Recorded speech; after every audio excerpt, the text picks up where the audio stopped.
pukul 13 waktu Indonesia Barat. Radio Republik Indonesia Palembang dengan Warta Berita. Hari pertama Bazar Buku Internasional di Palembang tahun 2025 ramai diserbu ratusan pengunjung. Pemerintah Kota Palembang kembali akan meminta RT/RW mengaktifkan pos keamanan lingkungan untuk mencegah aksi tawuran yang akhir-akhir ini sering terjadi.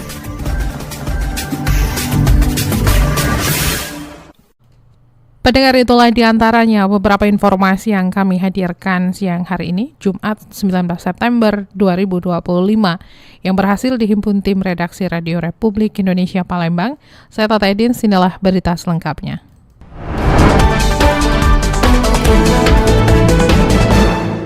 Hari pertama Bazar Buku Internasional Big Bad Wolf Palembang 2025 kemarin ramai diserbu ratusan pengunjung. Kegiatan ini diharapkan mampu meningkatkan tingkat minat baca di Kota Palembang yang masih relatif rendah di tingkat nasional. Bazar Buku Internasional Big Bad Wolf Books 2025 resmi dibuka di Palembang kemarin. Main Dining Hall Cakabaring Sport City langsung dipenuhi ratusan pengunjung yang antusias. Mereka bahkan sudah mengantri sejak pagi, padahal pintu baru dibuka pada pukul 9:30 waktu Indonesia Barat. Direktur Big Bad Wolf Indonesia, Martius Wandi Budianto mengatakan, antusiasme warga terasa istimewa karena ini adalah pertama kali Big Bad Wolf menyapa Kota Palembang. Sebagai salah satu bazar buku terbesar di dunia, Big Bad Wolf Books Palembang 2025 menawarkan lebih dari 1 juta buku baru dari berbagai genre. Diskon yang diberikan pun mencapai hingga 90% dengan harga buku mulai dari Rp20.000. Wandi menjelaskan tujuan utama diskon besar ini adalah untuk membuat buku lebih mudah dijangkau semua kalangan masyarakat. Karena sebenarnya kami dari Big Bad Wolf sendiri merasa kita punya misi untuk menjadikan buku itu something yang mudah diakses oleh semua kalangan masyarakat sih, Pak. Jadi kayak kita pengen banget meningkatkan literasi bahasa Inggris untuk masyarakat-masyarakat di Indonesia, dan kita merasa buku itu harusnya jadi something yang sangat mudah diakses, bisa dibeli oleh siapa aja. Dan justru hopefully dengan adanya kami bisa membantu untuk menumbuhkan minat baca dan semangat literasi di Indonesia juga. Bazar buku Big Bad Wolf tak hanya fokus pada buku internasional. Dalam acara ini, Big Bad Wolf juga berkolaborasi dengan penerbit lokal untuk mendukung literasi nasional. Ia berharap bazar ini dapat membantu mengubah persepsi masyarakat Palembang terhadap buku, terutama mengingat Palembang adalah salah satu kota dengan tingkat literasi terendah di Indonesia. Rian Apridani melaporkan. Pendengar, Gubernur Sumatera Selatan menurunkan tim menelusuri kasus Kepala Sekolah SMP Negeri 1 Prabu Muli. Gubernur Sumatera Selatan Hermanderu menurunkan tim percepatan pembangunan TGUPB bidang politik, hukum, dan HAM untuk menelusuri kasus mutasi Kepala SMP Negeri 1 Prabu Muli. Langkah ini diambil setelah ramai pemberitaan terkait dengan pencopotan jabatan kepala sekolah usai menegur anak pejabat. Hermanderu menegaskan perlunya klarifikasi objektif agar informasi yang beredar tidak simpang siur.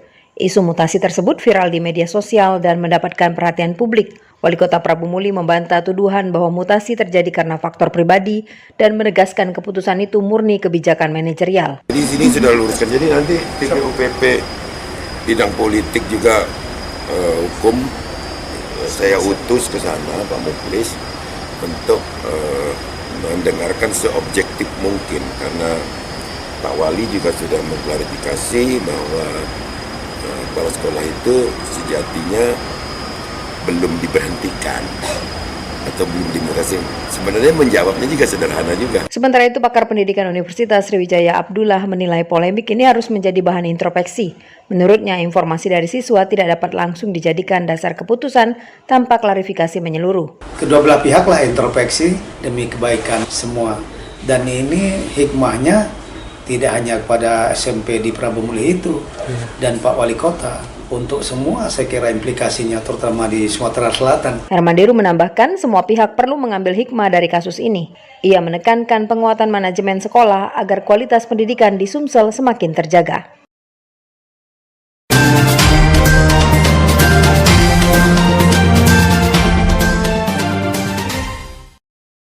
Kita beralih ke informasi lainnya. Dinas Kelautan dan Perikanan DKP Sumsel mengkampanyekan gerakan makan ikan sebagai upaya percepatan penurunan angka stunting di Sumatera Selatan.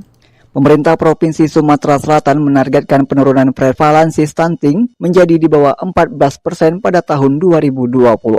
Mengingat pada tahun 2023 angka stunting di Sumatera Selatan masih mencapai 20,3%. Menurut data Survei Kesehatan Indonesia, berbagai upaya terus dilakukan untuk mempercepat penurunan tersebut. Salah satunya melalui gerakan memasyarakatkan makan ikan yang digagas oleh Dinas Kelautan dan Perikanan atau DKP Provinsi Sumatera Selatan. Stunting merupakan kondisi gagal tumbuh pada anak yang ditandai dengan tinggi badan yang lebih rendah dari standar usianya akibat kekurangan gizi kronis. Umumnya kondisi ini disebabkan oleh kekurangan asupan gizi sejak masa kehamilan hingga usia dini. Oleh karena itu, perbaikan pola konsumsi dan asupan gizi menjadi salah satu langkah untuk mencegah dan menurunkan angka stunting. Kasih pemasaran produk hasil kelautan dan perikanan DKP Provinsi Sumatera Selatan, Junias Power F. Tarigan menjelaskan bahwa peningkatan konsumsi ikan merupakan strategi yang efektif karena ikan mengandung protein berkualitas tinggi, asam lemak omega 3, vitamin A dan D, serta berbagai mineral penting.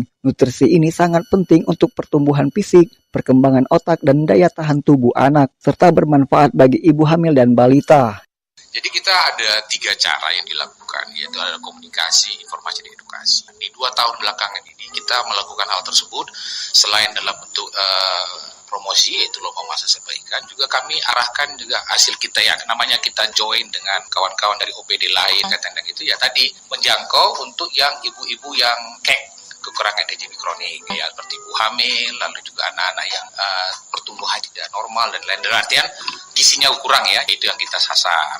Nah selama ini juga kami lebih sasarnya kepada anak-anak sekolah dasar. Ditambahkan Junius, gerakan makan ikan ini dilakukan melalui kampanye, edukasi, dan promosi yang melibatkan pemerintah kabupaten dan kota hingga tingkat desa. DKP Sumatera Selatan berharap program ini dapat mengubah perilaku konsumsi masyarakat ke arah yang lebih sehat, khususnya dalam memilih sumber protein hewani. Dengan dukungan semua pihak, diharapkan angka stunting di Sumatera Selatan dapat ditekan secara signifikan dan menciptakan generasi masa depan yang lebih sehat.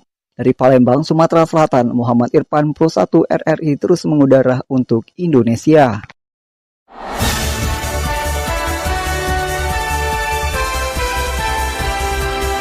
Warta Berita Radio Republik Indonesia Palembang.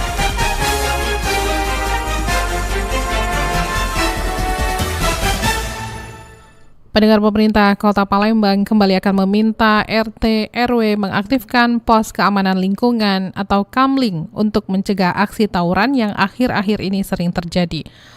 Menurut Teratur Dewa, langkah ini penting dilaksanakan untuk mencegah maraknya aksi tawuran remaja yang sering terjadi pada dini hingga subuh hari di sejumlah kawasan Kota Palembang.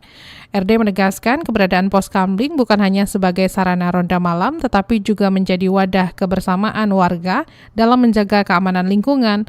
Oleh karena itu, pihaknya meminta setiap RT kembali menghidupkan pos Kamling, karena penting untuk mengantisipasi gangguan keamanan, terutama tawuran anak-anak antar gang atau lorong di Kota Palembang. Selain itu, Wali Kota juga menekankan pentingnya peran tokoh agama, ulama, serta tokoh masyarakat dalam memberikan nasihat kepada anak-anak muda, mengingat pendekatan spiritual dan sosial akan lebih efektif dalam mencegah perilaku menyimpang. Kita beralih ke informasi lainnya. Polda Sumsel menetapkan 25 orang sebagai tersangka kasus perusakan fasilitas pemerintah saat kerusuhan di Palembang dan Kabupaten Oku. Kepolisian daerah Sumatera Selatan berhasil mengungkap kasus perusuhan fasilitas pemerintah saat kerusuhan di Palembang dan Kabupaten Ogan Komering Ulu. Dari 90 orang yang diamankan, 25 orang resmi ditetapkan sebagai tersangka. Kapolda Sumatera Selatan, Irjen Polisi Andi Rian Jayadi, kemarin pada jumpa pers mengatakan aksi anarkis tersebut dipicu provokasi melalui media sosial. Fasilitas yang dirusak antara lain kantor pemerintahan dan sarana umum yang seharusnya dijaga bersama. Pagi sampai dengan pukul 4 pagi, di mana mulai termonitor melalui piket comment center, pantauan CCTV, adanya konvoi sekitar 500 kendaraan bermotor, ya, kendaraan roda 2 yang kemudian berkerumun dan terkonsentrasi di depan kantor DPRD Sumatera Selatan, Kota Palembang, Jalan POM 9. Dalam pantauan CCTV juga tersebut terpantau ada pergerakan sekelompok orang yang kemudian melakukan tindakan pengerusakan dan pembakaran pagar depan kantor DPRD Sumatera Selatan. Inilah yang kemudian dilaporkan dan disampaikan kepada seluruh jajaran, baik jajaran Polda Sumatera Selatan, dalam hal ini piket-piket fungsi, termasuk juga jajaran Polrestabes Palembang. Selanjutnya sebagai upaya mitigasi, seluruh personil yang terlibat yang melaksanakan piket ini melakukan upaya-upaya mitigasi, termasuk upaya-upaya penindakan. Kita tahu bahwa rangkaian peristiwa ini terjadi antara pukul 2 pagi sampai dengan pukul 04.30 dini hari. Ya. Dalam rangkaian peristiwa tersebut, Polda Sumatera Selatan sudah menginventarisir sejumlah kerusakan. Selain daripada peristiwa pengerusakan terhadap objek kantor DPRD Provinsi Sumatera Selatan, juga telah terjadi pengerusakan terhadap sejumlah fasilitas publik atau fasilitas umum dan kantor pemerintahan lain. Di antaranya kantor Direktorat Lalu Lintas Polda Sumatera Selatan, kemudian 14 pos pengaturan lalu lintas, dan 22 unit kendaraan bermotor.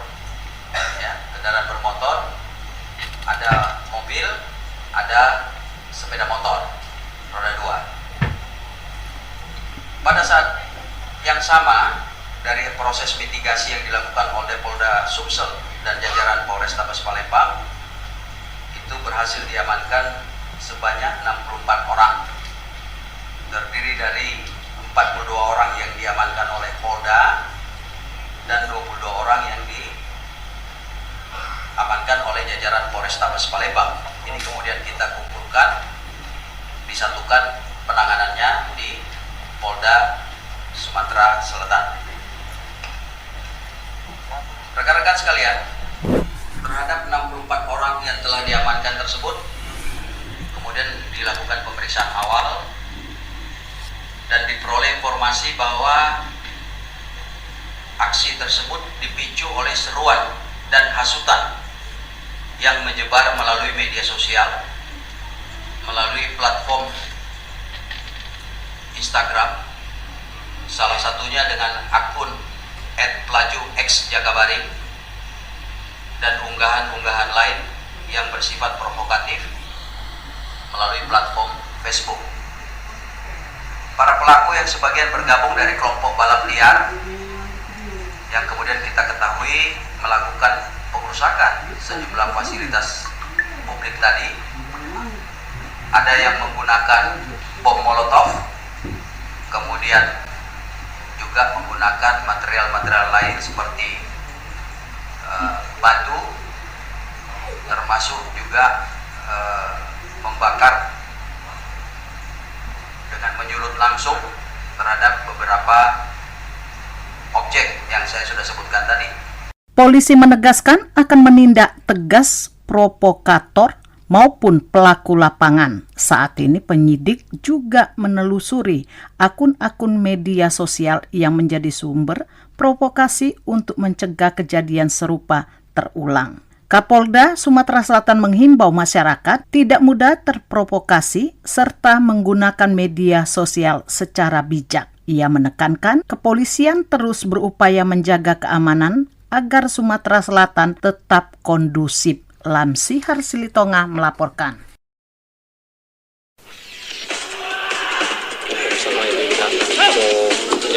Olahraga atletik Sumatera Selatan berharap pemusatan latihan nggak usah mulu-mulu kan, karena dilihat dari persiapan sekarang JRC tidak akan terpengaruh terkait dengan pemain sudah memahami kesabaran masing-masing. berita olahraga.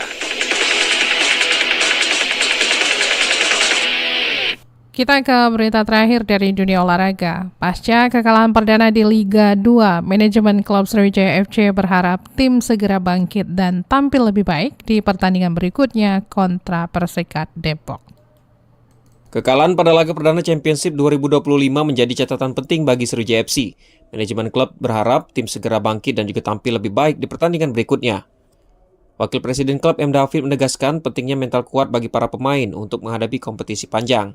Pihaknya memberikan motivasi agar mereka tidak larut dalam hasil minor. Fokus sekarang adalah menatap laga selanjutnya dengan semangat baru. Membahas dan memberikan keyakinan kepada para pemain untuk mengembalikan rasa percaya diri mereka untuk dapat memberikan hal yang terbaik buat Sriwijaya agar tim kebanggaan Sumatera Selatan ini tetap menjadi pecintanya para penggila sepak bola yang ada di Sumatera Selatan di sini. Makanya saya panggil pemain-pemain dari Sriwijaya FC untuk memberikan motivasi, dukungan moral agar dapat kembali bangkit mengingat setelah pertandingan. Ia menambahkan manajemen juga langsung bertemu skuad Laskar Wong Kito usai laga dan juga memberikan dorongan moral. Ia meminta para pemain segera melupakan kekalahan awal dan juga menjaga nama besar Sriwijaya FC di setiap laga yang dijalani. Dari Jakabaring Sport City, Arul Rizky, RRI Palembang terus mengudara untuk Indonesia.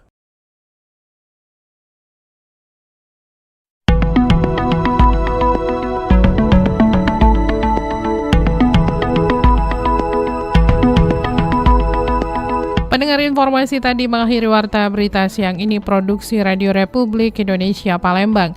Informasi lainnya dapat Anda akses melalui website kami di rri.co.id dan WhatsApp channel RRI Palembang.